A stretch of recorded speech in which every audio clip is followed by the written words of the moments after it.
Bonjour chers auditeurs de l'ODJ Média, notre chroniqueur de l'ODJ, Afid Fassifiri, partage son avis et sa réflexion, dans un article qu'il a intitulé « Washington face aux incertitudes du plan pour un cessez-le-feu permanent à Gaza », qu'on écoutera ensemble dans ce podcast.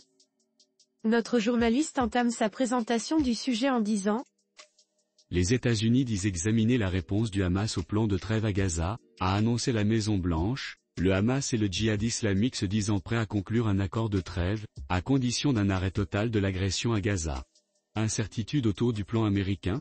Les États-Unis ont dit mardi qu'ils examinaient la réponse officielle du Hamas au plan de cessez-le-feu pour Gaza annoncé le 31 mai par le président américain, Joe Biden. Nous avons reçu la réponse que le Hamas a donnée au Qatar et à l'Égypte, et nous sommes en train de l'examiner, a déclaré à des journalistes un porte-parole de la Maison-Blanche, John Kirby. Je ne vais pas fournir de contexte ou de détails sur la réponse, qui vient d'arriver et que notre équipe est en train d'évaluer, tout comme nos amis du Qatar et de l'Égypte, a-t-il dit. Notre chroniqueur approfondit sa réflexion ainsi. Le Hamas et le djihad islamique sont prêts à conclure un accord pour mettre fin à la guerre dans la bande de Gaza, ont dit les deux groupes palestiniens dans un communiqué commun publié mardi, à condition d'un arrêt total de l'agression à Gaza. La réponse des deux groupes islamistes à un plan de cessez-le-feu annoncé le 31 mai par Joe Biden, proposé selon lui par Israël, donne la priorité aux intérêts du peuple palestinien et souligne la nécessité d'un arrêt total de l'agression en cours à Gaza. Ils ajoutent qu'ils sont prêts à s'engager de façon positive pour parvenir à un accord qui mette fin à cette guerre. Ils ont également précisé avoir transmis aux médiateurs qataris et égyptiens leur réponse à la proposition d'accord de cessez-le-feu formulée par les États-Unis. La réponse du Hamas comporte un nouveau calendrier visant à parvenir à un cessez-le-feu permanent et à un retrait des troupes israéliennes de Gaza, y compris du poste frontière de Rafah, a déclaré un responsable au fait des discussions. Le Hamas, pour sa part, exhorte les États-Unis à faire pression sur Israël pour un cessez-le-feu permanent. Le mouvement islamiste palestinien a répondu, mardi, à un plan de cessez-le-feu annoncé fin mai par Joe Biden. Les États-Unis travailleront avec les autres pays médiateurs afin de parvenir à un accord de cessez-le-feu dans la bande de Gaza, avait déclaré le secrétaire d'État américain Antony Blinken, en déplacement au Qatar, mercredi 12 juin. Dans un communiqué, le Hamas a pour sa part exhorté Washington à faire pression sur l'État hébreu pour un cessez-le-feu permanent. La veille, le groupe islamiste au pouvoir dans l'enclave palestinienne avait donné une réponse à un plan de cessez-le-feu annoncé le 31 mai par Joe Biden. Parmi les demandes du groupe islamiste, certains changements sont réalisables, d'autres ne le sont pas, avait ensuite jugé Antony Blinken. Je pense que ce fossé peut être comblé, a-t-il ajouté. Cela ne veut pas dire qu'il sera comblé, car, en fin de compte, c'est le Hamas qui devra décider.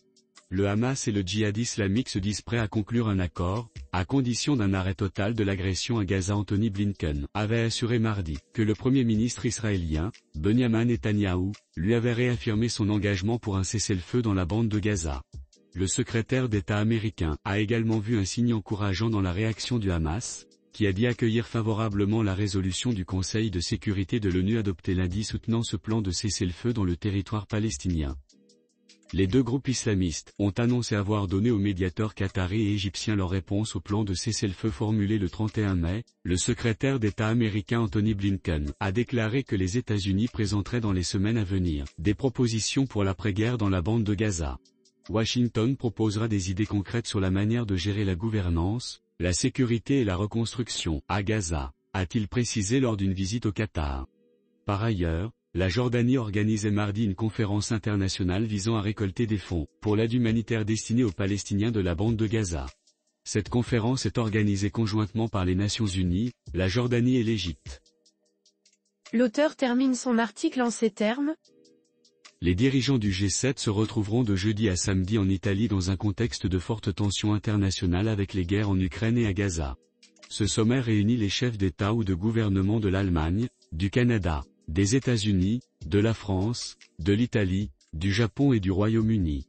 Maintenant, il est évident et certain que si les négociations n'aboutissent pas à un cessez-le-feu permanent, la Maison-Blanche en fera porter la responsabilité au Hamas. Rédigé par Afid Fassifiri.